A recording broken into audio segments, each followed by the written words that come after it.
Centro Riojano en un día en el que nos complacemos, y lo digo de verdad, de presentar una obra que tiene para la casa pues bastante interés. Y digo para la casa como entidad, como Centro Riojano. El tema no es nuevo. Algunos recordarán que hace algunos años presentamos en esta casa también el libro Leyendas Negras, vida y obra de Julián Juderías, ilustre vecino de este barrio, vivía allí en la calle Goya, ¿verdad? Y autor de una obra notable sobre la leyenda negra. Es verdad que el tema pues ya se había presentado. La obra era de Luis Español Boucher, socio de la casa, y una obra notable. Había obtenido un premio de la Comunidad de Castilla-León en su modalidad de ensayo histórico, precisamente. Bueno, también el tema tiene una cuota riojana que detallaremos quizás más adelante o saldrá en algún momento, porque es importante. Es el llamado El Renegado Llorente, el autor de una célebre historia, un calapolitano, autor de una célebre historia crítica de la Inquisición española. Y luego está también el detalle de que, en fin, para la casa es también un honor poder decir que un socio de la casa es el autor de esta obra, Iván Vélez. Un socio destacado que trabaja, como muchos de los que están aquí saben, y bien en el ciclo de lengua española, clásicos y contemporáneos de las ciencias y las letras que desarrolla esta casa en colaboración con un materialista. Bueno, pues es también una satisfacción, Iván, que sea socio. De la obra hablaremos después, porque llevamos estas cosas y las quería decir al comienzo, porque para nosotros ya digo que la obra tiene más gracia que a lo mejor para otros, o por lo menos más interés, en el sentido de que hay mucho ambiente riojano en el conjunto de la leyenda negra. No para mal, pero hay mucho ambiente riojano. Eso no cabe duda. Y sin más, y dándoles las gracias por su presencia esta tarde aquí con nosotros acompañándonos, le paso la palabra a Teresa Chinchetru para presentar a nuestro autor. Muchas gracias y buenas noches. Buenas noches, bienvenidos a todos al Centro Riojano. Bueno, hoy estamos de doble celebración porque presentamos el libro de Iván Vélez Cipriano, que es socio del Centro Riojano y socio y vocal de Nódulo Materialista, y esta presentación se encuadra dentro del ciclo en lengua española, ciclo que organiza el Centro Riojano con Nódulo Materialista. Así que, bueno, yo creo que todos los que estamos sentados en esta mesa no vamos a ser demasiado objetivos, porque Iván, además de socio de las dos entidades, es amigo de todos nosotros, con lo cual es una doble satisfacción para nosotros. Bueno, Iván Vélez Cipriano nació en Cuenca, en la ciudad de Cuenca, en 1972, creo, ¿verdad? Es arquitecto y, bueno, dedica gran parte de su tiempo, su familia no sé muy bien cómo lo llevará, pero creo que dedica gran parte de su tiempo al estudio de la historia, la filosofía. Es un destacado miembro de Nódulo Materialista, tiene una amplísima gama de escritos, fundamentalmente en el Catoblepas, en la revista de Nódulo Materialista, y en muchos otros medios. Publica en medios de comunicación, en España, en México. Bueno, tiene una obra extensísima, por eso yo muchas veces me pregunto que no sé cuándo lo hará, o si dormirá, o no. Es uno de los grandes misterios de la humanidad, cuándo descansa Iván Vélez. Bueno, vamos a presentar hoy su libro. Su libro es una obra excepcional, creo que es fruto de trabajo de mucho tiempo y un trabajo muy, muy extenso. Todos los que lo lean podrán ver que detrás de este libro hay muchas horas de investigación, muchas horas de trabajo, y es un libro que es interesantísimo leer. Bueno, el libro, como su título dice, es sobre la leyenda negra. Entonces, yo siempre comento que para mí es un repaso, o sea, Iván, para explicarnos qué es la leyenda negra, los fundamentos de la leyenda negra y rebatirlo, lo que hace es un repaso por toda la historia de España. Entonces, además de entender qué es la leyenda negra, vamos a repasar la historia de España. Él no se dedica directamente a contraargumentarla, sino que él la analiza y luego la argumenta, da los argumentos en contra, o explica más bien por qué se produce la leyenda negra. Entonces creo que es un interesantísimo libro. Yo tampoco quiero hablar mucho del libro, porque de lo que se trata es de que todos ustedes lean el libro, ¿no? Pero bueno, sí destacar que empieza, bueno, hace una clara referencia. También el tema del libro, lo que sucede es que se centra en el problema de la leyenda negra en España, es decir, desde luego hay componentes externos, Holanda, Italia, que todo esto nos lo va contando él a lo largo del libro. Pero es importante el análisis que hace interno del problema de la leyenda negra en España, que es el máximo problema y que se da fundamentalmente en el día de hoy. Creo que esta parte me gustaría que se dedicara a explicar mejor Iván, ¿no? Pero ese análisis que hace no es un ataque externo, es un ataque externo pero que los propios españoles han asumido, se han creído y sobre todo han alimentado a lo largo de toda la historia de España. Y todos esos datos Iván nos los va dando a lo largo de todo el libro, con lo cual es obligada su lectura. Tengo que decir que va a firmar ejemplares en la Feria del Libro, así que todos aquellos que cometan el error de no comprar el libro hoy, bueno, pues podrán hacerlo en la Feria del Libro y así la autora además les firmará el libro. Entonces, bueno, yo tenía preparadas muchas cosas sobre el libro, pero como somos 4 personas en la mesa, tampoco me quiero extender, así que yo le voy a ceder ya la palabra a Pedro Insua, miembro de Nódulo Materialista, presidente de Nódulo Materialista, y puedo decir que amigo de Iván, y tú, si eres tan amable, sigues hablando del libro, porque si no nos van a dar aquí a las 11 de la noche. Muchísimas gracias a todos ustedes y de verdad les recomiendo que lean este magnífico libro. Muchas gracias.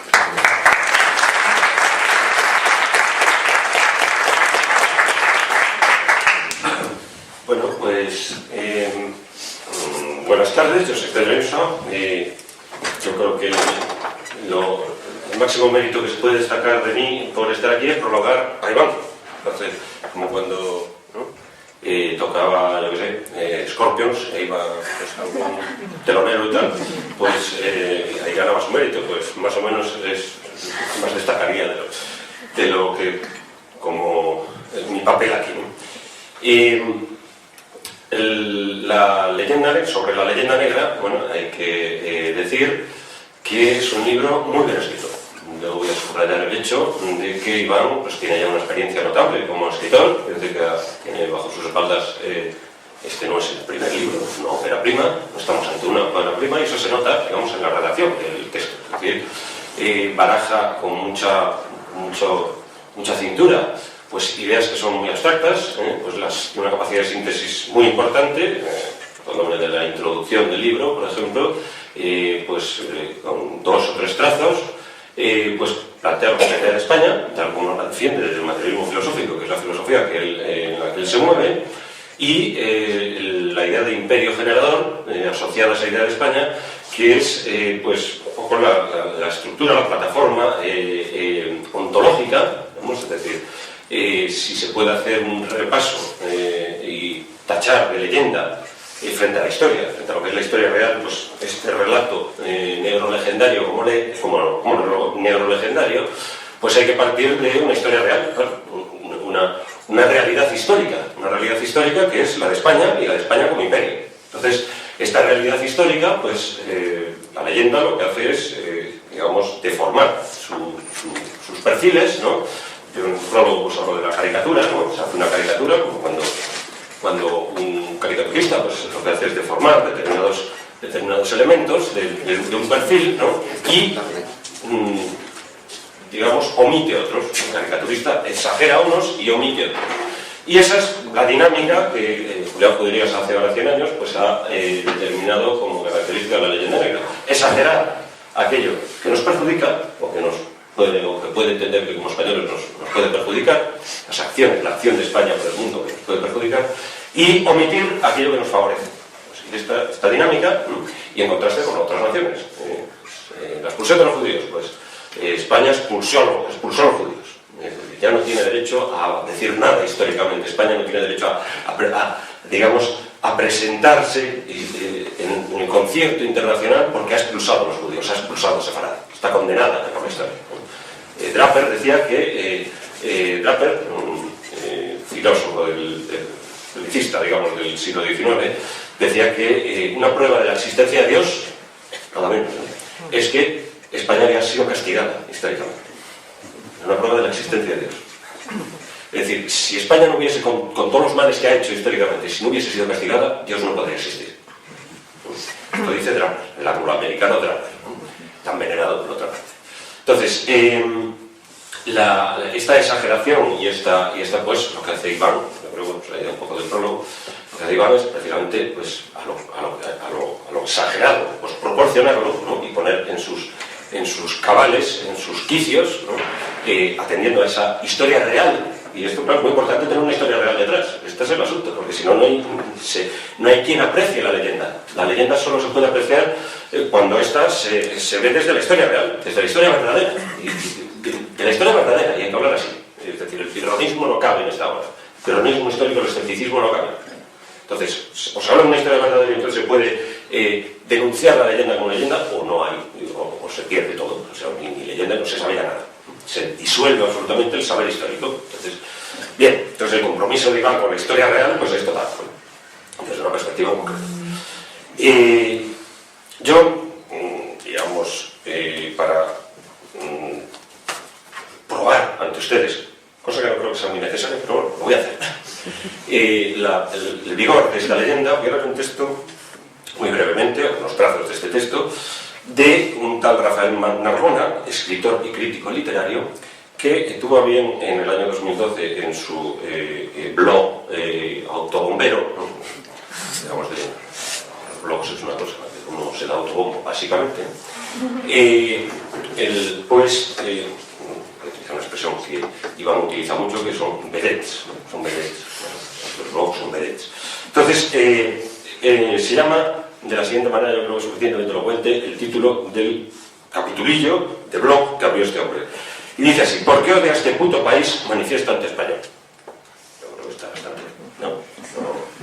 no es ambiguo, ¿no? ¿Cabría interpretar? No cabría interpretar nada. Entonces dice, y entonces empieza, todos los topicazos, absolutamente todos los tópicos que nos podamos encontrar respecto de lo que es esta leyenda negra, es decir, este mal que acusamos, pues están aquí. Dice: odio a este puto país porque al cruzar los Pirineos la caspa deja de ser un problema de higiene y se convierte en un signo de identidad nacional. Odio a este puto país porque sus pueblos se martirizan a los animales, alegando que taladrar la piel de un toro con un estoque o lanzar a una cabra desde un campanario es arte y no tortura. Odio a este puto país, la anáfora como vemos, se quebró la cabeza demasiado. Odia a este puto país porque presume de unos huevos de oro pese a su cobardía con las incontables víctimas de la rebelión de generales de 1936. España es un gran cementerio bajo la luna, una gigantesca fosa clandestina donde aún se amontonan los restos de maestros, poetas, obreros, campesinos, socialistas, anarquistas, comunistas, asesinados por luchar contra terratenientes, señoritos, banqueros, curas y militares.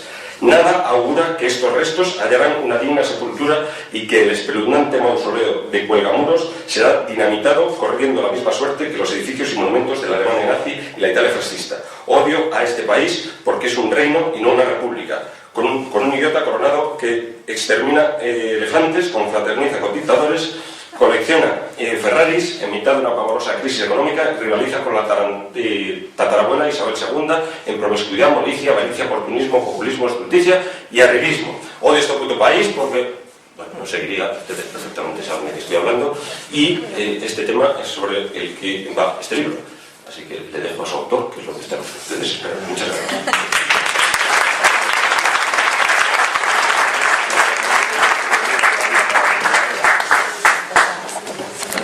Modestamente y de un modo muy breve también, quisiera hacer una pequeña indicación sobre la obra, que antes en la presentación pues no me parecía oportuno y sin embargo sí me parece que debe hacerse. Yo, Iván, me alegra mucho el haber leído esta obra, me ha gustado, pero he expresado antes, por muchas razones, ¿no? En primer lugar, porque también en la leyenda negra sucede, si nos fijamos bien, que no todos los países del mundo tienen leyenda negra. O sea, que el tener leyenda negra es un indicio de algo. No sé si de algo bueno o de algo malo, pero está claro que los nazis no han generado una leyenda negra como la española. O sea, es decir, que aquí ha habido algo, ¿no? ¿Qué es lo que ha habido? Un poco también el tema de la leyenda negra creo que se dedica a intentar despejar ese qué ha habido, que ha dado lugar a algo que no lo tienen todos los países de la Tierra. A fin de cuentas, señores, pensemos que la grandeza de uno no se mide por el tamaño de sus amigos, se mide más bien por el tamaño de sus enemigos, ¿no? Es decir, que haciendo incluso caso a quienes se presentan como odiadores casi, en fin, patológicos de España, de lo español, etcétera, quizás habría que hacerles esa reflexión de, oiga, pues mire usted, no todo el mundo tiene leyenda negra en su historia. algo habrá habido, y piense usted también quiénes son los enemigos y cuál es su grandeza, porque a ver si esa grandeza de sus enemigos tiene, entre otras cosas, a lo mejor el haber contendido por España, ¿no? Entonces, en ese sentido, sí que a mí la obra me ha gustado mucho por la parte, como señalaba Pedro, en la que se mete en los grandes temas de la leyenda negra históricos y hace ese trabajo. Yo recuerdo que Juan Valera decía que en España, y creo que sigue siendo globalmente cierto, nuestro pasado lo conocemos un poco a bulto. Sobre todo los grandes hechos trascendentales los conocemos un poco a bulto. No es quizás tanto el problema al que nos enfrentamos de un mal conocimiento por conocimiento deformado, como de mal conocimiento a secas, ¿no? En muchas ocasiones. Y dices, realmente eso es una cosa, pero que está hacia atrás, está un poco en el pasado. Si hoy en día miramos lo que se estudia, lo que se trabaja en universidades americanas, muy especialmente, pero también alemanas, aunque en Alemania hay una mayor tradición de comprensión y aprecio hacia lo español, pero también incluso en francesas o inglesas, ¿no? Que tradicionalmente han sido tan poco amigas, ¿no?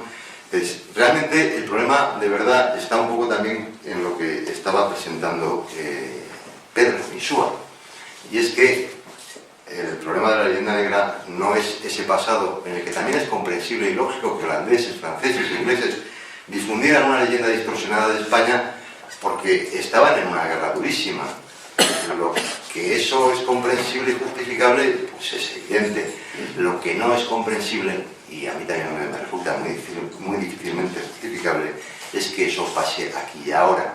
Y esa es una parte que yo al autor se le agradezco porque creo que le da a la obra, y es solo una observación, un cierto carácter de obra preliminar, porque el problema de la leyenda negra no está ya tanto en el pasado, en el que, a fin de cuentas, España ya no es lo que fue, eso es evidente y lo sabemos todos, pero la historia sí que ha calado y se ha metido en nuestro país. Es un tema curioso, notable, yo creo que digno de estudio. Hay muchos apuntes hacia eso en el conjunto de la obra, la reivindicación del castetismo por Fraga, no digamos la labor destructora para fomentar el turismo, que en el fondo tiene un enlace con la España de pandereta que lleva la España de caspa negra, etcétera, tan celebrada en las literaturas adversas, pues holandesas, italianas, etcétera, ¿no? A las que da un repaso considerable. El problema está ahí, en cómo ese asunto ha calado aquí, cómo ese asunto tiene, pues recordaremos todos el quinto centenario, el aniversario del quinto centenario, que casi era pedir disculpas y cosas de estas, ¿no?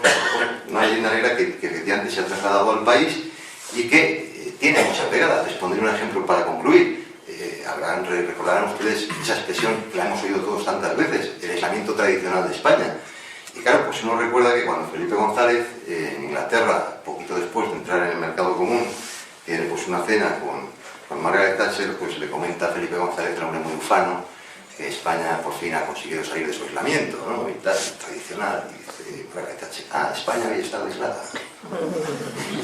No sabía.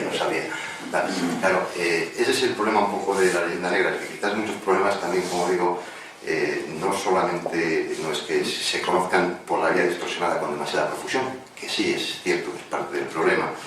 El problema también es que de los hechos nuestros conocemos las cosas un tanto a poquito. Y yo creo que un mejor conocimiento de la historia de España, en España, por las élites que más o menos se manejan como ocultas, pues sería muy satisfactorio para que este tipo de cosas, desde luego, se pudieran combatir con un poquitín de visos de poder ganar, porque si se espera algo de otros entornos, yo creo que es esperar para que haya otras arañas. Muchas gracias por la obra, Iván, y te cedo la palabra.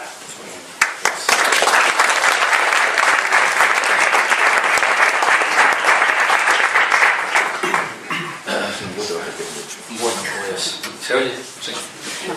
Bueno, pues lo primero agradecer a estos amigos, ha quedado claro que son amigos, no son enemigos, estas palabras de elogio en algunos casos un poco exagerado, pero en fin, pues las han dicho y hay que asumirlas. Lo primero que quería hacer, pues, es, aparte de agradecer la presentación, agradecer a la casa la acogida que nos da desde hace tiempo, pues es a ustedes haber venido esta tarde, molestárseme aquí, y bueno, pues quiero agradecer, que sé que en algunos casos ha sido un esfuerzo bastante importante.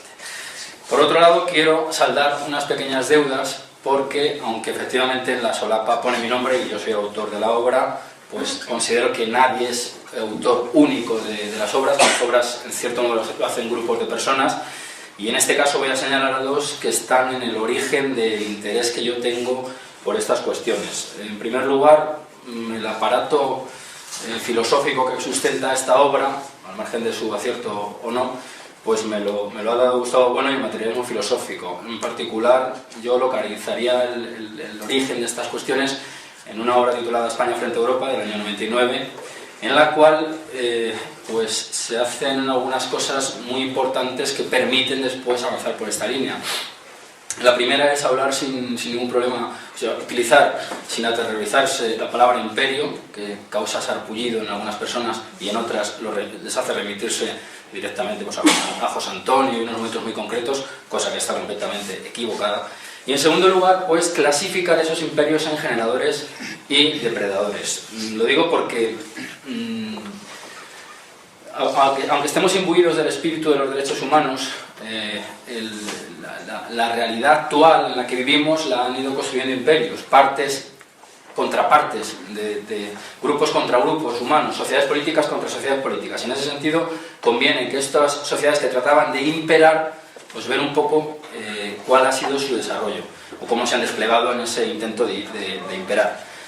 Por lo que respecta, y simplificando mucho la cuestión, los imperios generadores, España es uno de ellos, ya lo adelanto como supongo que todos ustedes saben, pues son aquellos que tratan de integrar aquellas sociedades con las que se van, entre comillas, encontrando y permiten la recurrencia de sus instituciones y permiten que esos individuos se incorporen a esas instituciones. La prueba más evidente que la pueden hacer ustedes es visitar una ciudad hispanoamericana y ver que, digamos, que el programa urbanístico y todo aquello que rodea la Plaza de Armas son una serie de instituciones, pues que lo mismo que las podemos ver en la Ciudad de México, las podemos ver en Lima y las podemos ver en Salamanca o en cualquier otra ciudad hispana de cierta entidad. En contraposición con estos imperios generadores, otro de ellos sería Roma, en el sentido de que acaba constituyendo provincias, acaba implantando un derecho, acaba implantando una ciudadanía, un idioma, pues tendríamos los imperios generadores, unos imperios que además su propio urbanismo también nos deja algunas pistas, aunque no quiero tirarme por la rama urbanística, lógicamente, no quiero que me tire por la deformación.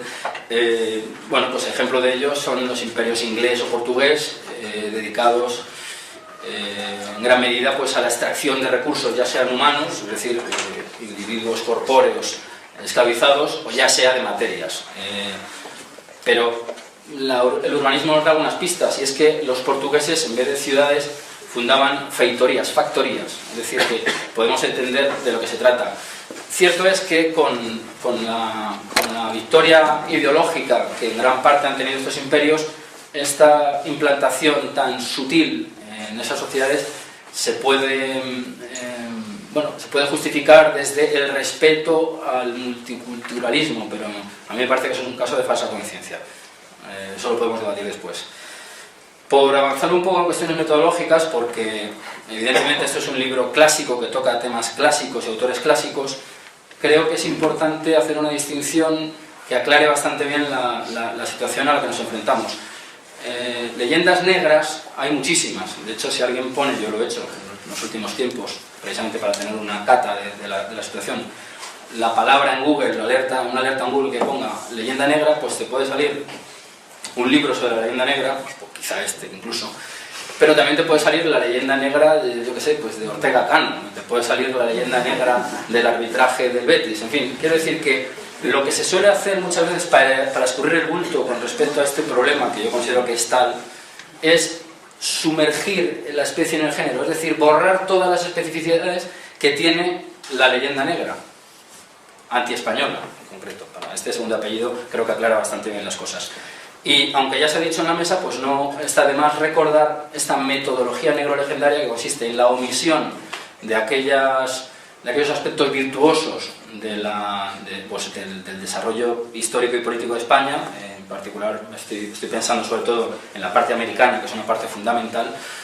Por un lado, pues ya digo, omitir esas cuestiones, porque directamente hay que decir, utilizando además antropología clásica, que el Imperio Español en América extrae a individuos del estado de barbarie. Yo creo que eso lo sostenemos con Engels en la mano, además. Pero además, a esa omisión se añade la deformación de algunas cuestiones como las que ha planteado Pedro. Algunos episodios españoles que tienen paralelos absolutamente claros y mucho mayores en otras sociedades. El tema de los judíos, por ejemplo, claro que de España se echan a los judíos, por cierto, tras un proceso catequético y dejando la puerta abierta a la conversión. Eso hay que tenerlo muy en cuenta. Bueno, es que esos judíos venían de otros sitios donde ya habían sido expulsados y siguieron siendo expulsados después, por no olvidar en estos momentos aquellos laboriosos arquitectos de Hitler que se dedicaron a diseñar con mucha prolijidad y atendiendo al código técnico de la época las cámaras de gas. Eso hay que decirlo y plantearlo en estos momentos de esta germanofilia que parece empezar a brotar de nuevo. En definitiva, el problema al que nos enfrentamos es de características específicas y la escala del mismo pues es muy amplia, hasta tal punto que la leyenda negra constituye un prisma que se interpone entre los hechos históricos y las crónicas y las reliquias y relatos que quedan del desarrollo hispano y el espectador, y en gran medida ese espectador, como se ha dicho aquí hace un momento, es español. Y ese prisma provoca estas distorsiones y deformaciones, y son deformaciones que siguen presentes. Creo que eso hay que decirlo. En fin, como yo he dicho que es un tema clásico, creo que lo que es pertinente es ir a uno de los clásicos de la leyenda negra, que se cumple, ahora que se cumple un siglo de su publicación, es la obra de Julián Juderías. Vamos a leer, lo siento, tengo que leer algunas citas porque es inexcusable, vamos a leer alguna definición. En concreto, Julián Juderías describe muy bien lo que es la leyenda negra. Y hay que decir que no es el primero que lo utiliza ni el primero que la define, por lo tanto esto garantiza más, digamos, el acierto del análisis. Esto es la leyenda negra. Cito: por leyenda negra entendemos el ambiente creado por los fantásticos, voy a enfatizar algunas palabras para que demos cuenta de por dónde van los tiros, ¿no? Relatos que acerca de nuestra patria han visto la luz pública en casi todos los países. Las descripciones grotescas que se han hecho siempre con el carácter de los españoles como individuos o como colectividad, la negación o por lo menos la ignorancia sistemática de cuanto nos es favorable y honroso en las diversas manifestaciones de la cultura y del arte. Las acusaciones que en todo tiempo se han lanzado contra España, fundándose para ello en hechos exagerados, mal interpretados o falsos en su totalidad. Y finalmente la afirmación contenida en libros al parecer respetables y verídicos y muchas veces reproducida, comentada y ampliada en la prensa extranjera, de que nuestra patria constituye desde el punto de vista de la tolerancia, de la cultura y del progreso político una excepción lamentable dentro del grupo de las naciones europeas. En una palabra, entendemos por leyenda negra la leyenda de la España inquisitorial, ignorante, fanática, incapaz de figurar entre los pueblos cultos, lo mismo ahora que antes, dispuesta siempre a las represiones violentas, enemiga del progreso y de las innovaciones, o en otros términos, la leyenda que habiendo empezado a difundirse en el siglo XVI a raíz de la Reforma, el componente religioso es muy importante, no ha dejado de utilizarse en contra nuestra desde entonces y más especialmente en momentos críticos de nuestra vida nacional. Esto está escrito en 1914, hace un siglo, y como vemos algunas de las cuestiones yo creo que persisten. Bueno, pues hechas estas consideraciones, creo que tiene cierto interés describir un poco el proceso que conduce a la elaboración de este libro. Bueno, al margen de esos puntos de apoyo que he tenido en la obra de Bueno, debo añadir la deuda que también quiero saldar esta tarde en parte con las obras de Pedro Insua, tanto sean sus artículos en el Catoblepas como una obra fundamental, inexcusable para leer este libro, que es Hermes Católico, donde se aporta un material, unas fuentes y un análisis tan fino de lo que ocurre en América, porque insisto que el tema americano es fundamental, pues que considero que les invito a que en la presentación de un libro se suele hablar de un libro, pero también conviene hablar de otros, aunque comercialmente no sea lo más ortodoxo. Bueno, pues al margen de estas fuentes de las que yo he bebido abundantemente, tengo que decir que el interés por esta cuestión de la leyenda negra, en cierto modo, pues es lejano. En mi pueblo hace años que organizamos unas conferencias y allí estuvo Antonio Sánchez, que hoy no ha podido venir, que ya tocó este tema en el año 2006. Y después tenemos una cosa llamada, digo no materialista, la llamada Proyecto de Filosofía en Español, en el cual pues hay un aparato crítico y de fuentes verdaderamente interesante. Y uno de los proyectos que a mí me parecen de mayor relevancia es el que se hace a través del averiguador. En el averiguador hay una entrada que se llama rótulos y esa entrada está dedicada al rastreo del origen de determinadas expresiones, porque el origen y el momento en el cual cristalizan esas expresiones dan muchas pistas sobre el desarrollo del mismo. En concreto, yo esto más o menos lo hice en torno a las Navidades 2009-2010 y enseguida, gracias a la tecnología, que a pesar de que diga que somos un país tan atrasado, disponemos por lo menos internet, pues desde mi propia casa logré dar con que en el año 1899 Emilia Pardo Bazán utiliza la expresión en el contexto en el que estamos hablando. O sea, no en el contexto genérico, sino específico. Lo digo porque hay precedentes y seguramente según vayan digitalizándose documentos podrá haber más precedentes, aunque es posible que la cosa esté fijada ahí. De hecho, el origen probablemente de leyenda negra, leyenda noir, pueda ser francés. De hecho, Emilia Pardo Bazán era una mujer con una formación en gran parte francófila, sin renunciar por ello a una reivindicación de la historia de España bastante firme, cosa que probablemente haya conducido a su vaporizado, en cierto modo, en su Galicia natal. Y como digo, Emilia Pardo Bazán utiliza la expresión leyenda negra en una conferencia en París que parte el día 18 de abril de 1899, hace 115 años. Está invitada por la Sociedad de Conferencias, me parece que es la primera mujer a la que invitan, porque era un peso pesado de la literatura y con unos sólidos conocimientos de historia a los que añadía su conocimiento del francés. Ella da una conferencia, la España de ayer y la de hoy. La fecha, la muerte de una leyenda, entre paréntesis, es la aclaración de ese título, que una industria editorial como era Emilia Pardo Bazán llega a las imprentas enseguida, la conferencia, y tiene gran repercusión en la prensa de la época, con lo cual la expresión queda atornillada, digamos. Y como digo, el contexto en el que la da es muy importante, porque España acaba de perder Cuba.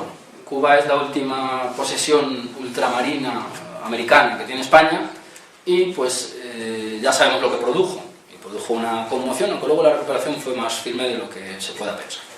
Ahí lo que detecta Emilia Pardo Bazán es la bajada de un imperio, la decadencia del imperio, como es el español, que nosotros, debo decir, que reinterpretamos como transformación, por cuestiones que se pueden leer en este libro, y también en el de Pedro, sobre todo más en el de Pedro, frente a una sociedad política más vigorosa como es la estadounidense. De hecho pone el ejemplo de que mientras el ricachón español paga para que vaya un paria a pegarse de tiros a Cuba, el ricachón americano presume de que su hijo está combatiendo en Cuba. Bueno, es una cuestión que todos conocemos.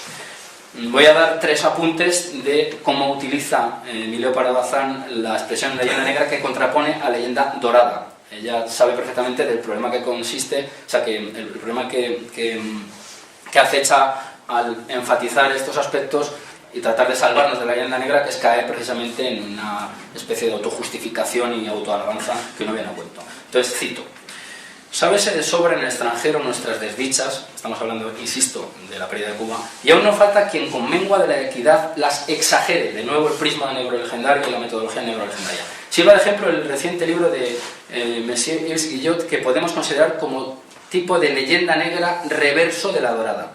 La leyenda negra española es un espantajo para uso de los que especialmente cultivan nuestra entera decadencia y de los que buscan ejemplos convincentes en apoyo de determinadas tesis. En otro epígrafe, es una obra breve, que además la obra estaba en la Biblioteca Nacional, la sacamos de allí y está de libre acceso para el que quieras, y teclean la España de ayer y la de hoy, pues el texto completo está ahí, además con los anexos de quien colaboró. Otro de los epígrafes es el siguiente: nos acusa nuestra leyenda negra de haber estrujado las colonias.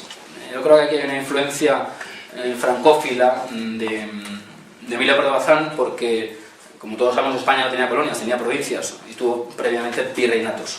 Y eso es una cuestión esencial que además un historiador no español sino argentino, Levene, pues lo puso de manifiesto en un libro que tiene ese título: las indias no fueron colonias. Cualquiera que venga detrás las estrujará el doble, solo que con arte y maña. Y por último, cito otro extracto que dice lo siguiente: y pues mi sinceridad me autoriza, tengo derecho a afirmar que la contraleyenda española, la leyenda negra, divulgada por esa asquerosa prensa amarilla, mancha e ignominia de la civilización en los Estados Unidos, es 1000 veces más embustera que la leyenda dorada. Se está refiriendo como ustedes sabrán, a la campaña difamatoria y las reimpresiones incluso de la brevísima destrucción de las Indias que se hace en el contexto de la guerra hispanoamericana en Estados Unidos, con el objeto pues, de desprestigiarnos frente a los propios cubanos que se sentirían reivindicados por el apóstol de los indios, el famoso Fray Bartolomé de las Casas, a quien Menéndez Pidal le diagnosticó una enfermedad mental, no sé si era delirio paranoide, una cosa así, que algún psiquiatra en la sala quizá pueda darnos más datos. Bueno, esta cuando menos arraiga en la tradición, en la historia. La leyenda dorada se refiere a que hay unos hechos que lo sustentan, un poco lo que decía Pedro hace un tiempo. La disculpan y fundamentan nuestras increíbles hazañas de otros tiempos. Por el contrario, la leyenda negra falsea nuestro carácter, ignora nuestra psicología y reemplaza nuestra historia contemporánea con una novela, género, Ponsón de Terrell, con minas y contraminas que no merecen ni los honores del análisis. El tal novelón nos ha perjudicado, pues por absurda que sea la calumnia, siempre habrá quien la crea y propale, pero nada hubiese podido la calumnia contra nosotros si nuestros hierros no colaborasen con nuestros calumniadores para llevarnos al abismo. Bueno, pues esto que dice Emilia Pardo Bazán hace 115 años, además pronto se cumplirán 115 años, pues vamos a ver que hay otros autores que siglos atrás, pues si no con las mismas palabras y si no utilizando la propia expresión leyenda negra, pues ejercitan esta réplica a las invectivas y propagandas antiespañolas, que además tengo que decir que parecen seguir, que hay una cierta trazabilidad de los puntos de ebullición de la leyenda negra. En parte porque además la leyenda negra es una guerra propagandística, es una guerra de papel, en el sentido de que hay un elemento tecnológico que es el libro, sobre el cual gravitan unos aspectos ideológicos, también llamaremos nematológicos, que se sustentan precisamente en que tiene que haber unas imprentas que hagan copias de esos relatos más o menos fantásticos. Eso me parece también que es importante destacarlo. Entonces, ese camino ya digo, algunos estudiosos de la leyenda negra, en particular el sueco Sverker Arnoldsson, sitúa su punto de arranque en la Italia en la que en el siglo XV, y heredando por cierto todo el devenir de la corona de Aragón, hoy llamada con evidente manipulación corona catalano-aragonesa, pues la presencia de españoles en Italia y sobre todo en Italia, va creando algunos arquetipos que luego serán exportados a otros lugares de Europa. En particular ya veremos que hay una especie de camino español militar, pero hay también un camino español de la leyenda negra o algo parecido, o esa metáfora creo que puede manejarse. Entonces, como digo, Sverker Arnoldsson publica en el año 60 en Gotemburgo un libro titulado La leyenda negra, estudio sobre sus orígenes, y precisamente esos orígenes él los sitúa en Italia. ¿Qué componentes detecta Arnoldsson? Arnoldsson, que además podemos hacerlo acompañar en el sentido del análisis de la presencia de españoles en Italia, pues en obras clásicas de Benito Croce o otras más recientes como la Dandelet, que en cierto modo, si no se dedican solo a la leyenda negra, el hecho de reivindicar la labor española en Italia da cuenta de hasta qué punto están dando la réplica a otras visiones menos generosas, menos amables. Como digo, Arnoldsson lo que dice es que los españoles que llegamos allí, llegamos con traje de soldado o con traje de clérigo en gran medida, estoy pensando en los Borgia, y los soldados, pues como todo el mundo sabe, pues tienen sus excesos, y bueno, pues entonces llegan a una Italia que además es un estado menos potente que España, mucho más disgregados. Ahí está la figura de los condotieros, que a mí me parece que nos da las claves de cómo no estamos en una igualdad política en cuanto a cohesión. Y allí lo que los italianos hacen, ridiculizando al español, pues es quejarse de la falta de pureza racial del español. El español lleva 800 años en contacto con los musulmanes, con otras razas, y aunque las leyes prohíben el matrimonio, pues siempre se produce algún desliz y siempre se produce también alguna conversión, y llevamos unos elementos a Francia, a Italia, que no son lo puros que ellos querrían ver allí. Si esto lo estamos viendo en la apariencia física de quien visita allí bajo los estandartes españoles Italia, ni que decir tiene que dudan también, si dudan de lo racial digo, dudan también por supuesto de como hay conversos, dudan de la sinceridad de las conversiones, dudan de la religiosidad, de la cristiandad que puedan manejar esos españoles que además, como es lógico, pues están continuamente luchando contra Italia, pues se producen saqueos cada vez que se produce una batalla y gana un bando. Pues cuando ganan los españoles saquearán una ciudad, cuando ganan los franceses harán lo propio, el episodio quizá crucial en Italia es el famoso Sacco di Roma. El Sacco di Roma, pues evidentemente es un exceso que ha quedado para la historia, pero pronto habrá por parte de españoles algún tipo de respuesta a los ataques que se hacen contra el español en este sentido que acabamos de señalar. En particular hay una figura muy interesante que es Gonzalo Fernández de Quesada. Interesante porque yo creo que, como estamos manejando imágenes y arquetipos, la biografía de Fernández de Quesada me parece en gran medida arquetípica. Es un hombre que estudia leyes en Salamanca y que luego se dedica a la milicia. Estamos aquí frente al asunto que tantas veces hemos tocado de la cohabitación o necesidad o interrelación entre las armas y las letras. El famoso discurso de las armas y las letras vendría a exponer estas relaciones. Cuando digo letras estoy diciendo leyes. Entonces vemos a una serie de personas como Gonzalo Fernández de Quesada, pero también Cortés, e incluso el analfabeto Pizarro se cuida muy mucho de darle una cobertura legal a su despliegue por Perú, incluso sirviéndose de su familiar Hernán Cortés. Tiene una entrevista con él y le pide, aparte de ayuda, pues cierto asesoramiento. Y entonces Fernández de Quesada, ya digo, estudia en Salamanca, va a Italia, combate en Italia, luego pasa a Indias, funda Bogotá, y allí además se enfrenta, tiene rivalidades porque él también sufre el influjo del mito del Dorado y en su búsqueda pues acaba coincidiendo por allí, por esas selvas, pues con otros viajeros. Y entre esos viajeros hay una cosa que me parece interesante reseñar. En aquel escenario no solamente había codiciosos y asesinos y sanguinarios españoles, es que también había alemanes, banqueros, a los cuales se les da parte de Venezuela con unas condiciones que son las de introducir policía, que es lo que querían los españoles en América. Policía no es introducir a la policía que estará cargando ahora probablemente en Atocha, sino llevar a las ciudades, a las personas, sujetarlas en ciudades, casarlas, integrarlas en la ciudad de Dios, del catolicismo, y convertirlos en lo que quería Isabel la Católica, que es convertirlos en súbditos de su corona. Y aquí empezamos ya con las enormes distorsiones a las que tan aficionados son algunos indigenistas.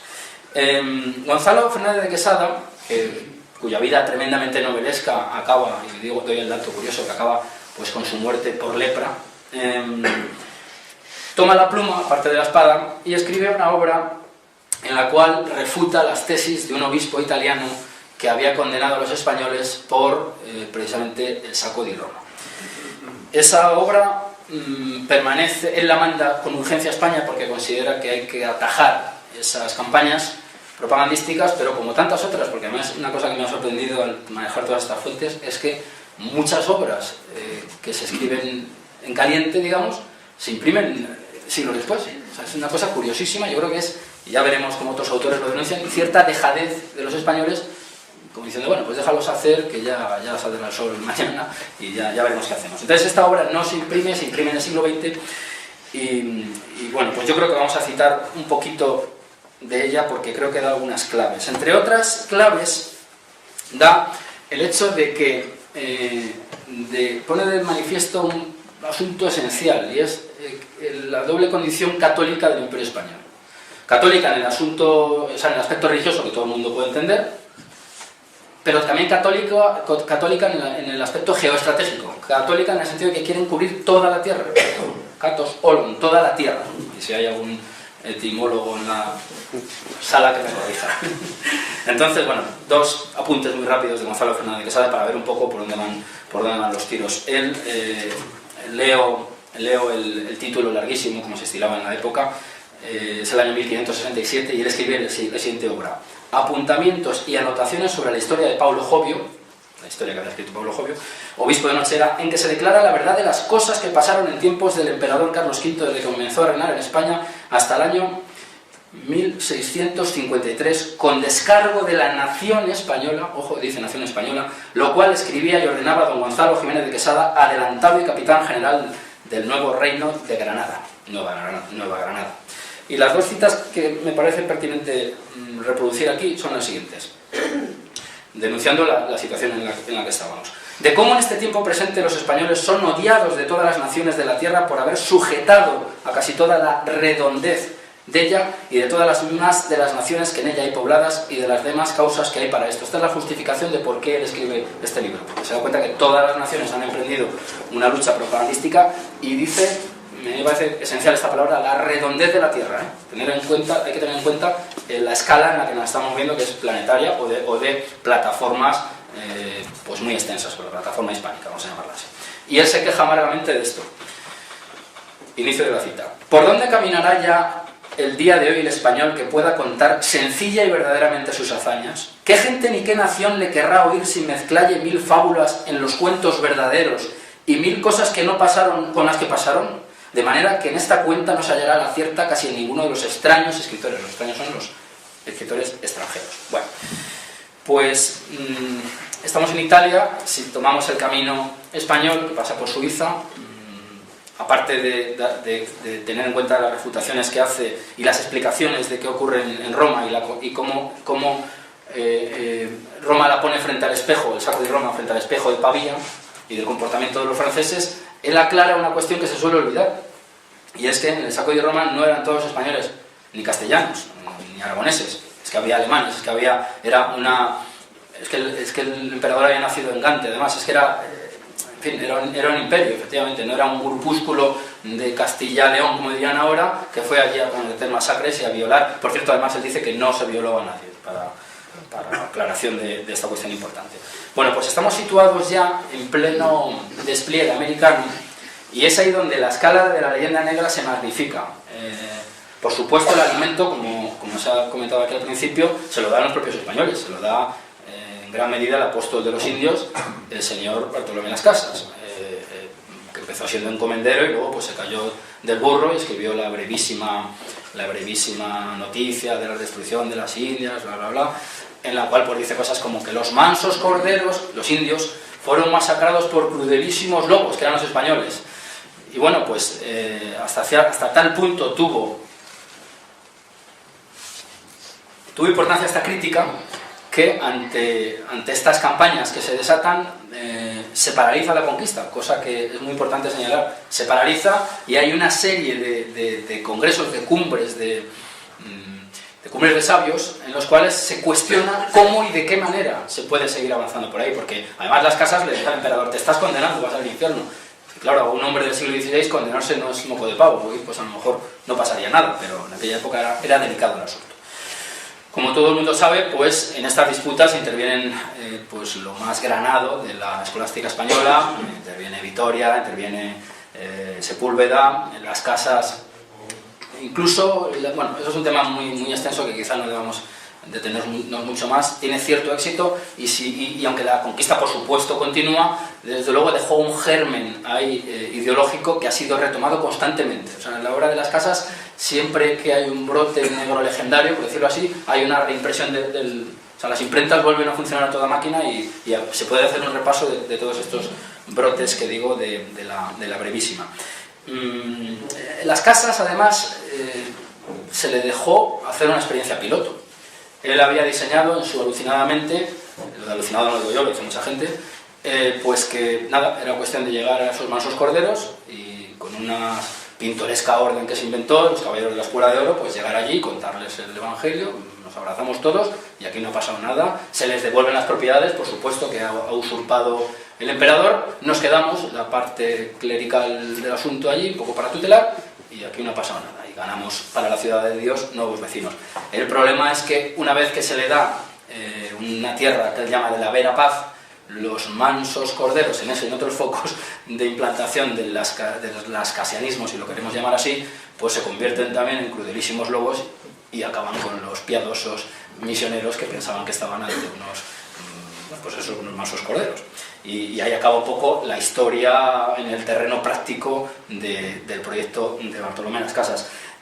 Contra Bartolomé Las Casas, aparte de los que disputan contra él, pues se alzan personas, vamos a decir, poco sospechosas de codicia, como Motolinía. Fray Toribio Veramente es uno de los 12 franciscanos que llegan desde la costa descalzos a ver a Hernán Cortés, una especie de alegoría de los 12 apóstoles. Hernán Cortés se arrodilla, les lava los pies, en fin, es una ceremonia muy teatral y, bueno, y realmente con unos componentes pues que dan las claves de lo que es el Imperio Español, en gran medida. Motolinía, que es un apodo que le ponen los indios, significa el pobre. En fin, pues no cabe pensar que ese señor, al atacar a las casas, pues tampoco pretendía, digamos, beneficiarse con bienes temporales, vamos a llamarlos así. Fernández de Oviedo, el padre de Acosta, en fin, los ataques que recibe las casas, tanto en su tiempo como después, pero además por parte de miembros de la Iglesia. No podemos aquí pensar que es que precisamente es la parte política la que critica a la parte religiosa. No, son religiosos, pero religiosos quizá con un realismo político muy superior los que critican pues estas alucinaciones de uno de los ideólogos, incluso de gente como Hugo Chávez, por ejemplo.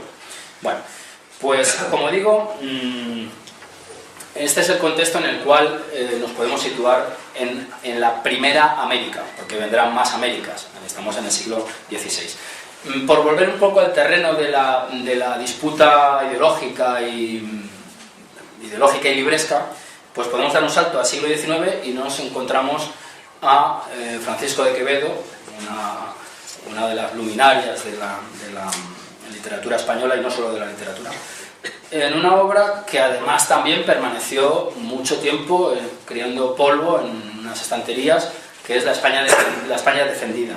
La España defendida, que además Quevedo escribe a la edad de 29 años, pues es una obra corta que recomiendo que sea leída, pero que da unas pautas verdaderamente increíbles y es de una madurez verdaderamente sorprendente. Vamos a leer un par de pasajes muy rápido.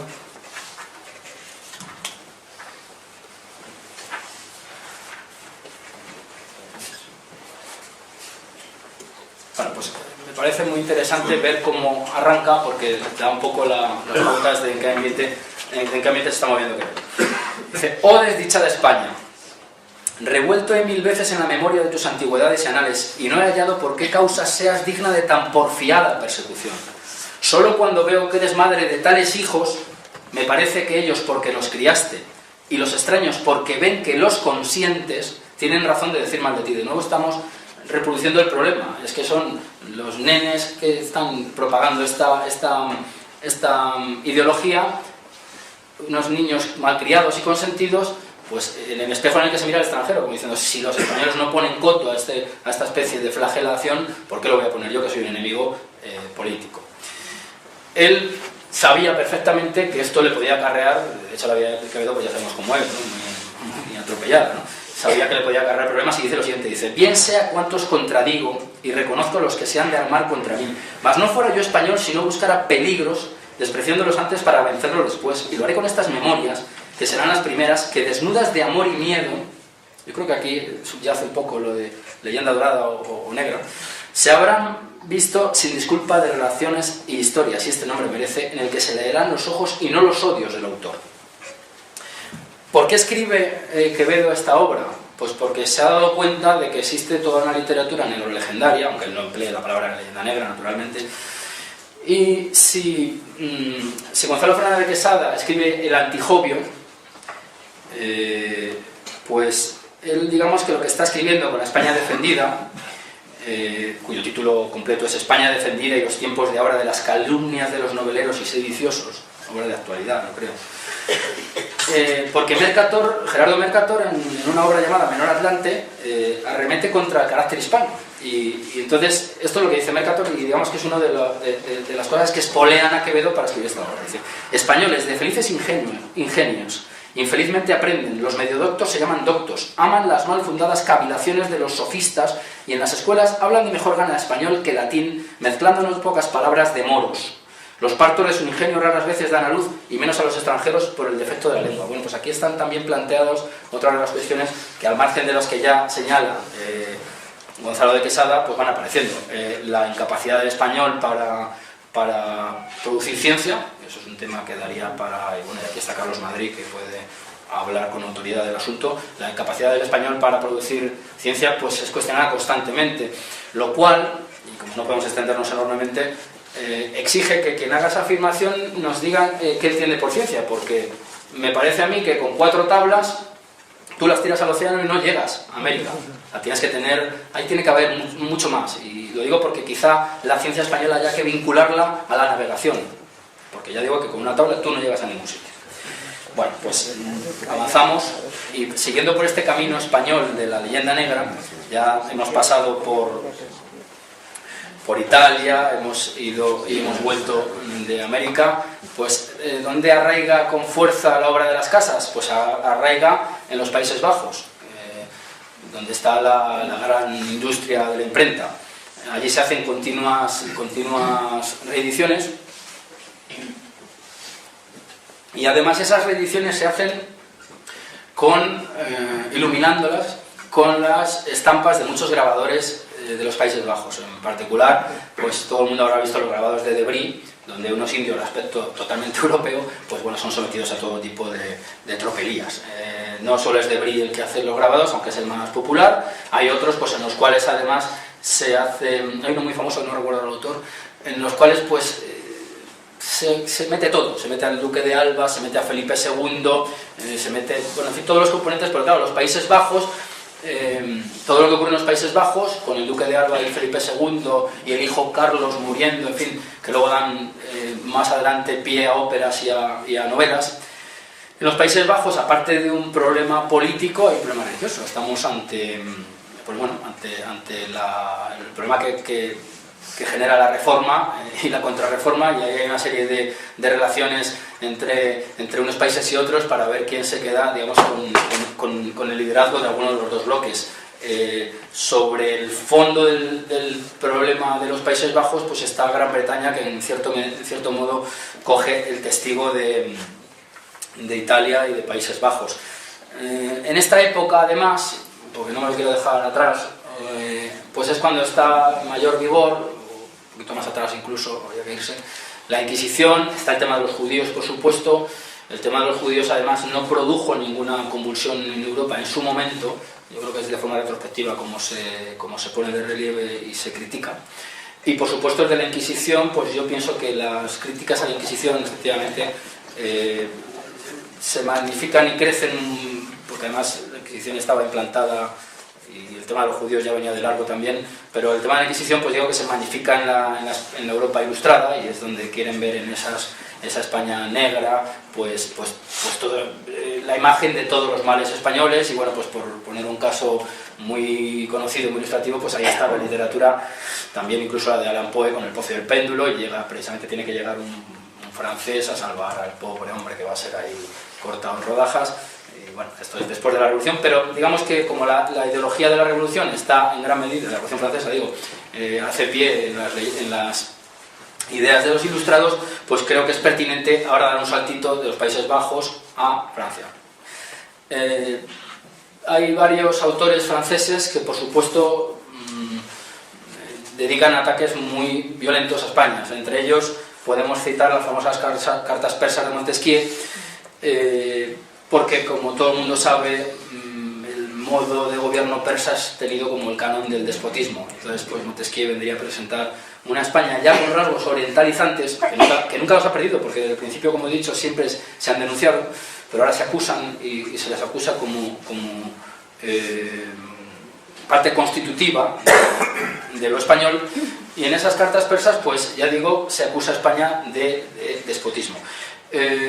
Frente a ella, pues una especie de anti-Montesquieu, podemos así denominarlo, es la defensa de la nación española de Cadalso. Vamos a leer también un pequeñito extracto, porque creo que es interesante.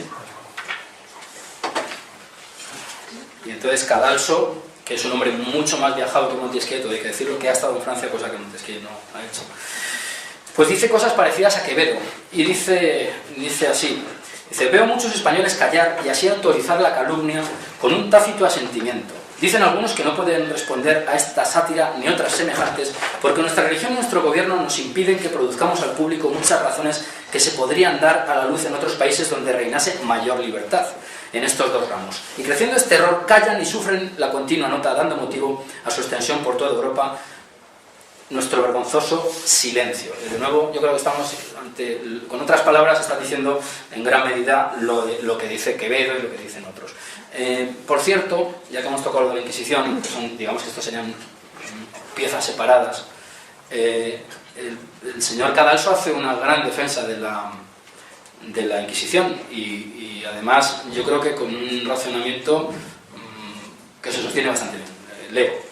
Según lo que vemos, es un tribunal que vigila sobre que no domine en España más que una fe. Efectivamente, la Inquisición se hace para evitar, para detectar a los falsarios religiosos.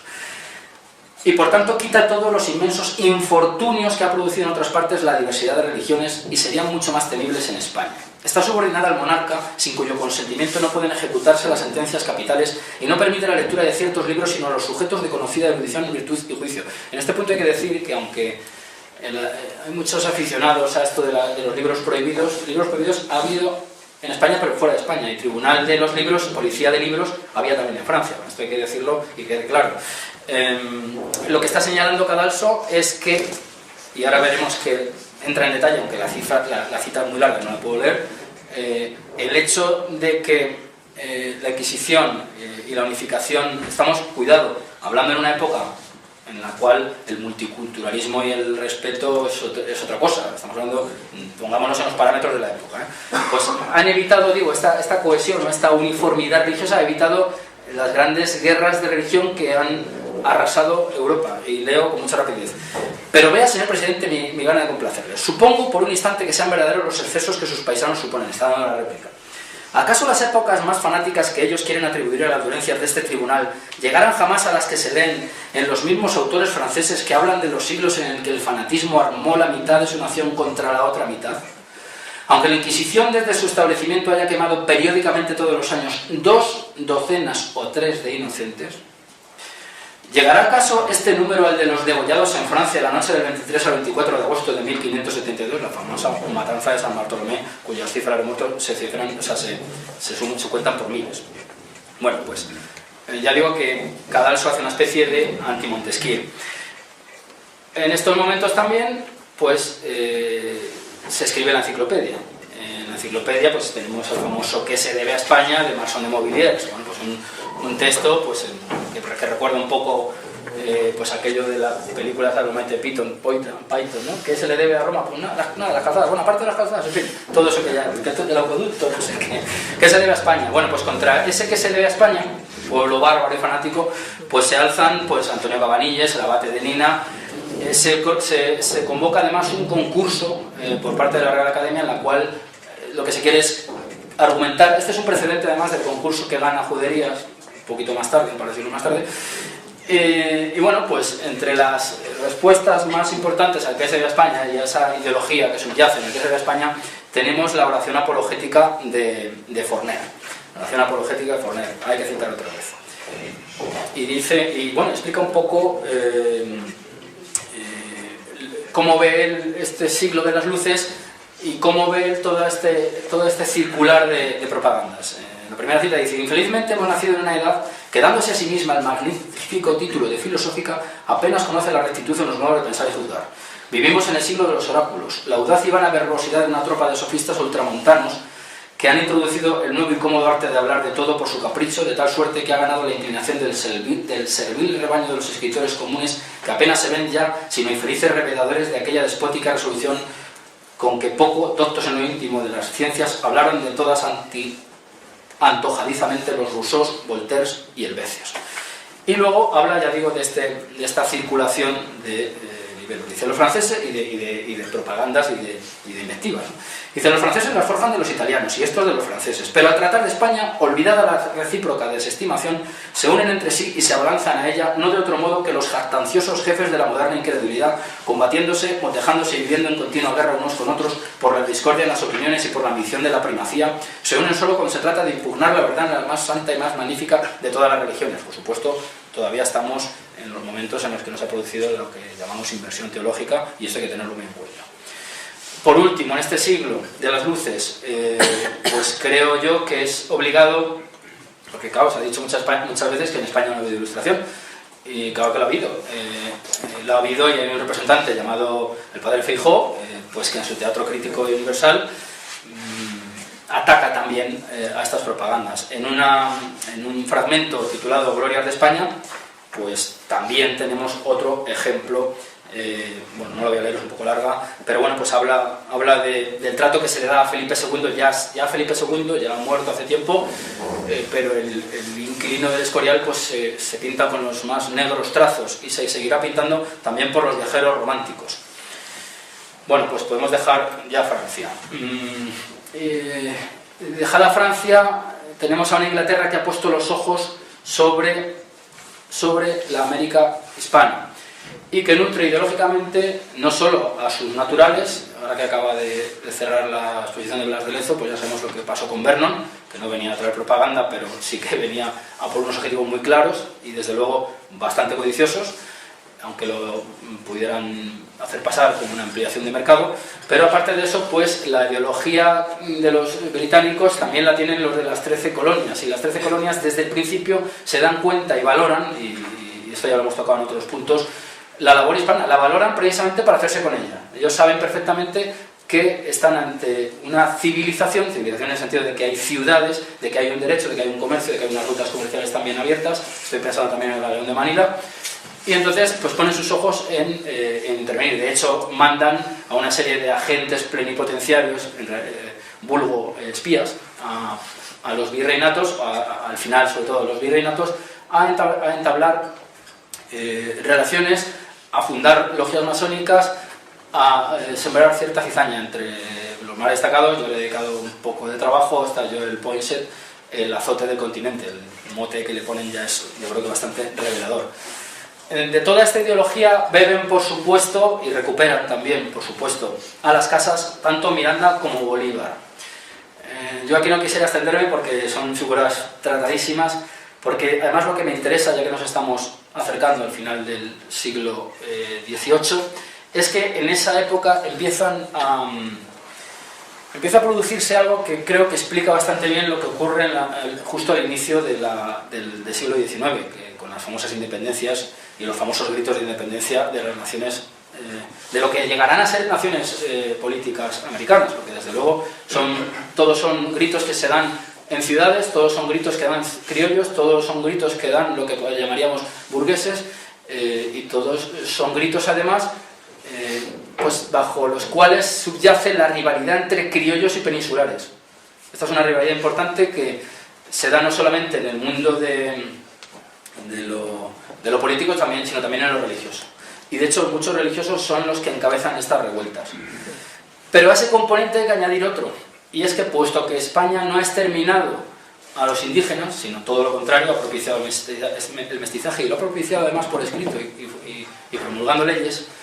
No ha hecho lo que hicieron los americanos, que es, por ejemplo, entregar generosamente unas mantas infectadas de viruela a los pobres indios para que se taparan con ellas.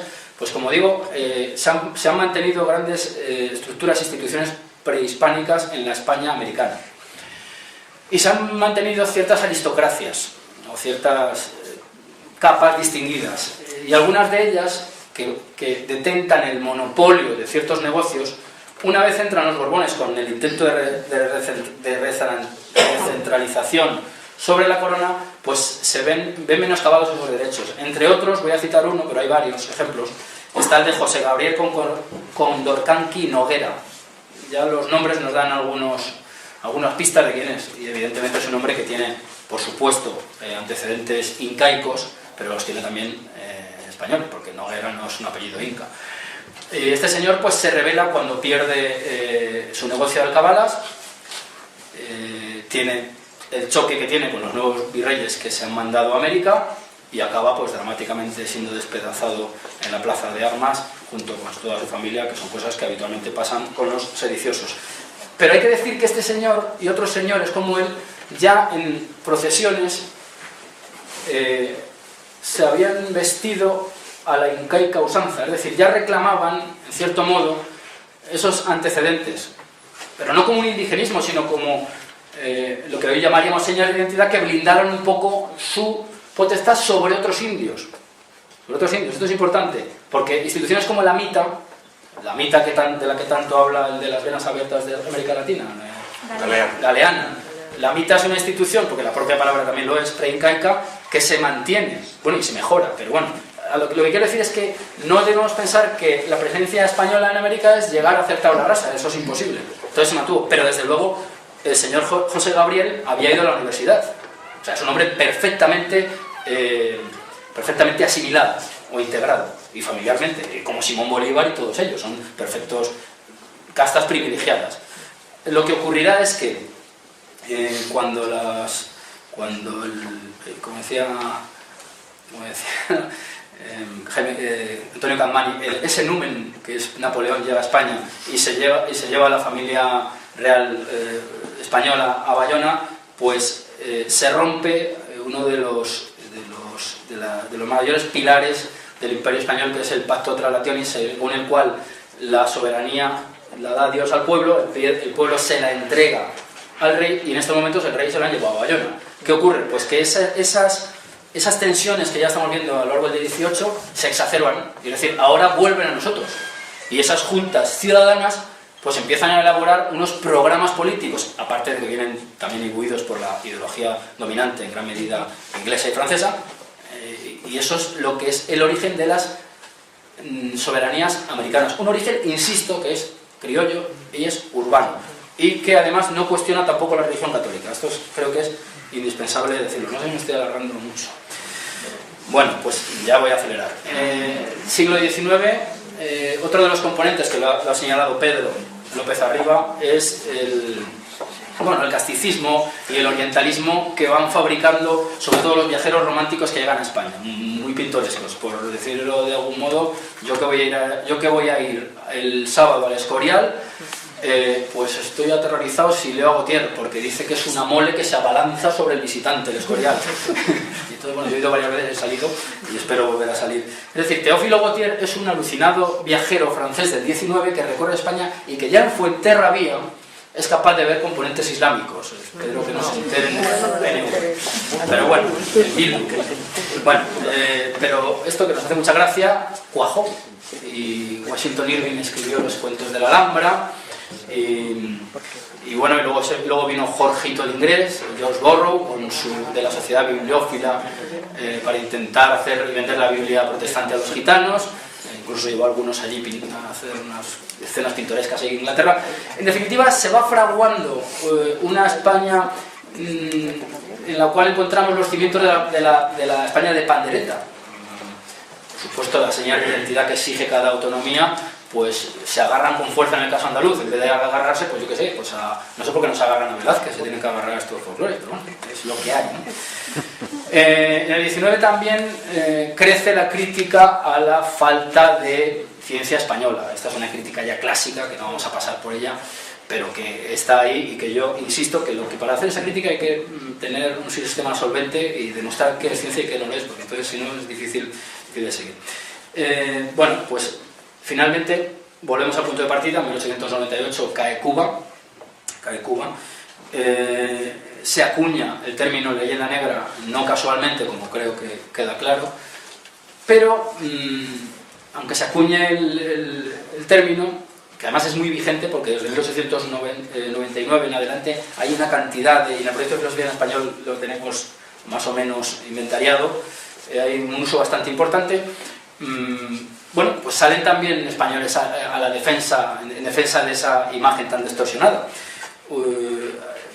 Aun cuando esta imagen también se arroja contra España, por ejemplo, en momentos como el del caso Ferrer. El caso Ferrer, ese anarquista fabricado en una escuela moderna, esa fábrica, de anarquistas, que es la escuela moderna de Ferrer, pues ya se sabe que acaba siendo fusilado, y en toda Europa pues se hace una serie de manifestaciones quejándose, porque España lo que es un país atávico, violento y sanguinario, y lo que han hecho es darse un desahogo en el castillo de Montjuïc matando a este señor, de cuyo fusilamiento pues se felicitó bastante Unamuno, por cierto. En 1909, Blasco Ibáñez, que como vemos aquí es un personaje atribuible a la izquierda, o ha sido reivindicado por ella a menudo, da una serie de conferencias en el Teatro Odeón de Buenos Aires, en las cuales muchos estudiosos o historiadores localizan el arranque de la leyenda negra. No es así, aun cuando desde luego hace unas intervenciones bastante solventes, y no me resisto a ver cómo Blasco Ibáñez incluso acaricia la idea, lo mismo que Feijóo había acariciado la idea, casi la palabra, la expresión leyenda negra, acaricia la idea de imperio generador, y por lo de civilizador, que ahora lo veremos. Y dice lo siguiente, dice: representábamos una tendencia civilizadora que tuvo que combatir contra todos. De ahí que el esfuerzo inicial no fuera todo lo fecundo que hubiera podido ser. Tendencia civilizadora, he dicho, y dicho bien. No veníamos a América a fundar factorías. Con esa lucidez, en 1909 lo dice Blasco. Nuestros conquistadores fundaban pueblos, y en cada pueblo un ayuntamiento, un cabildo, donde se continuaban aquellas ansias de libertad que caracterizaban los municipios medievales que exteriorizaron los comuneros de Castilla. Bueno, ya sabemos que los comuneros se han utilizado de muchas maneras. Bueno, voy terminando. En este momento, finales del 19, principios del 20, perdón, lo que va fraguando, y aquí la leyenda negra yo creo que también tiene bastante importancia, bastante repercusión, son las dos Españas, el precedente de las 17 que tenemos ahora. Unas dos Españas que podemos representar con el duelo a garrotazos de Goya, y que todo el mundo conoce. La España progresista frente a la fanática, la del hisopo frente a la anticlerical, porque no suelen ser ateos quienes dicen estas cosas, y bueno, pues creo que va fraguando, y bueno, pues luego ya tenemos la famosa poesía de Antonio Machado, uno de los dos Españas del arte del corazón, que además tiene un precedente en Larra. Aquí murió una España que falleció de la otra mitad. Aquí ya hace eso. Bueno, y entonces en este contexto de arranque del principio del siglo, los cuatro gatos nacionalistas se fortalecen, recuperan muchos componentes que viven de esta tradición negrolegendaria. Y ahora lo que quiero hacer simplemente es dejar en el aire, por si nos interesara debatir, lo que yo entiendo que son manifestaciones de la leyenda negra en la actualidad que requieren, yo he iniciado esa senda, pero requieren avanzar más, ahondar más, y que me parecen importantes. Por supuesto, los nacionalismos pasan por la negación a España, y esa España además es esta España de la leyenda negra. O sea, ellos se oponen a esta España que casi del cuento de Poe, y entonces tienen que hacer un borrado de la España, dar un salto, dejar atrás a Don Pelayo e irse, pues en algunos casos hasta Atapuerca. El modo de manifestar todo esto en el terreno político, pues hay varias alternativas. Una, el autonomismo que tenemos, y otra, pues una cosa que ha vuelto a rebrotar con fuerza, que es el federalismo, pero que requiere de la constitución de las naciones previas que se puedan federar o no. Eso por un lado. A este problema tan grave se unen los componentes del mito de la cultura. No solamente de los componentes ya conocidos, sino de los componentes fabricados por la cultura y también por la antropología. Es decir, las señas de identidad de estas nacioncitas están en gran medida fabricadas. Están fabricadas ad hoc del proyecto que se le da al antropólogo, al arqueólogo o al sociólogo que tiene que elaborar esos trabajos, y de los cuales ya hay una larga tradición. La España de las autonomías no tiene 40 años, tiene mucho más como proyecto, bastantes años más, y en ese tema diremos más cosas en el futuro. Por otro lado, pues tenemos el asunto de las tres culturas, que todo lo invade. El que vaya a Granada el 6 de enero, pues ya sabemos el despliegue que nos lleva a otros problemas, la islamofilia que hay aquí en ciertos sectores, y que bebe, pues en gran medida, de las tesis, o si no lo sabe que bebe, en realidad bebe, de Américo Castro. Me parece que es un tema que nos conviene subrayar, tenerlo en cuenta. Y por último, un problema que a mí me preocupa más, me preocupa tanto como los otros, pero que tiene una escala muy superior. Hemos dicho al principio que estamos ante un asunto de escala imperial, y el fruto de ese imperio son esas naciones en las cuales se introduce policía, que se han emancipado y tienen soberanía, y que están en torno a la veintena, que están en Hispanoamérica y que hablan el idioma del que estamos hablando esta tarde, y que tienen instituciones pues prácticamente homologables a las nuestras. El problema que yo veo es uno que se fortaleció mucho en el año 92 con ocasión de los fastos del quinto centenario, donde se presentó por parte de algún egregio escritor español la llegada de los españoles como un encuentro entre aquellas sociedades y nosotros. Bueno, empieza siendo un encuentro y acaba siendo una crítica brutal, ya sabemos a qué nos referimos, Sánchez Ferlosio. El problema de que en aquella época se fortalecieron mucho los indigenismos y que todavía están más fuertes hoy es el siguiente. Todo el mundo tiene en la cabeza un mapa de colorines, un mapa político que se llama, donde hay una serie de naciones, Argentina, Bolivia, Ecuador, etcétera, etcétera. Los proyectos indigenistas, que vienen en gran medida alimentados, y todo hay que decirlo, por agentes de la herejía protestante avecindados en Estados Unidos, que dan subvenciones a los indigenistas y a los indígenas y los estudian, pues ese proyecto de cuajar los derechos naturales de las naciones étnicas borraría todas las fronteras políticas actuales, o casi todas. Porque precisamente si superponemos ese plano sobre el plano que está muy bien trazado de naciones étnicas, no concuerda nada, y es el desbarajuste. Entonces toda esta obra, que yo desde luego reivindico, se vendría a pique. Yo creo que con eso podemos cerrar.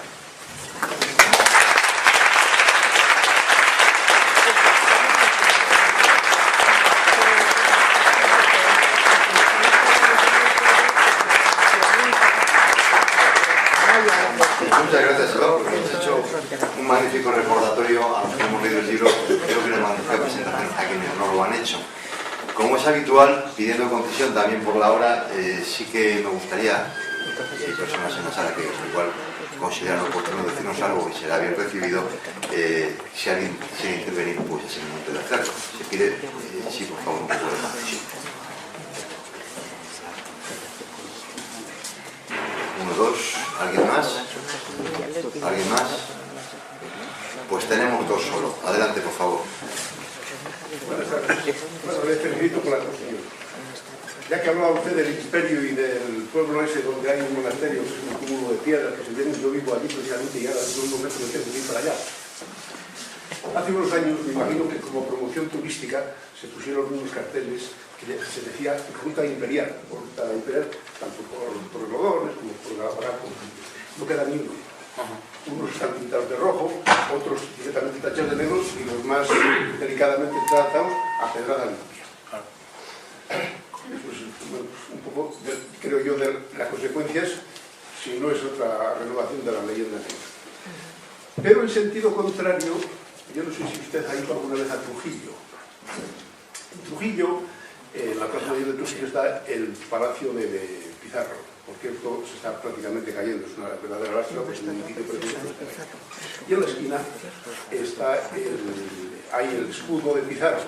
Yo no sé si por orden de Pizarro o alguien que se lo puso, es curioso, pero cuando van, por ejemplo, los americanos y demás, se procuran no enseñárselo, o por lo menos lo advertismo. La parte de abajo de Pizarro están una serie de indios encadenados. Y eso, bueno, pues se presta un poquitín, no se ha prestado, y en algunos casos, yo sé, a mí no me lo ha dicho alguien y tal, bueno, pues un poco provocar, digamos, a la leyenda o a los opositores de lo que allí hicieron los españoles. Eso es lo que le quería decir. Muchas gracias. Marcial, tienes la palabra. Marcial, por favor, sí, brevedad y concisión. Quiero discutiros muy brevemente el tema de los imperios generadores frente a los imperios depredadores, porque yo creo que es una diferenciación un tanto artificiosa y que además todos los imperios han pasado por... en realidad son diferentes fases. Es cierto, sí, que los españoles llegan a América y no fundan factorías, fundan ciudades. Pero también es cierto que posiblemente si los españoles, en vez de llegar en el siglo XVI con la tecnología del siglo XVI, llegan como los ingleses a África o Asia en el siglo XIX con la tecnología del siglo XIX, el imperio no hubiera sido tan generador y hubiera sido más depredador, y viceversa. Yo creo que el problema no es, el asunto no es ni religioso, ni ideológico, ni filosófico. Es más bien tecnológico y también cuenta la economía, las posibilidades que tienes de aprovecharte de esos recursos humanos y materiales. Los ingleses llegan a Norteamérica, a una parte de América prácticamente vacía. Yo si pediría, por favor, que no hiciéramos una réplica, porque entonces tenemos para rato.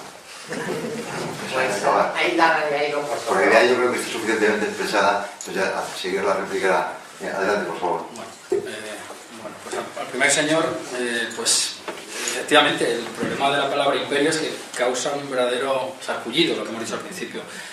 Yo receto ante esa patología pues que se lean el libro de Bono y entiendan que la palabra imperio no es unívoca y que tiene diversas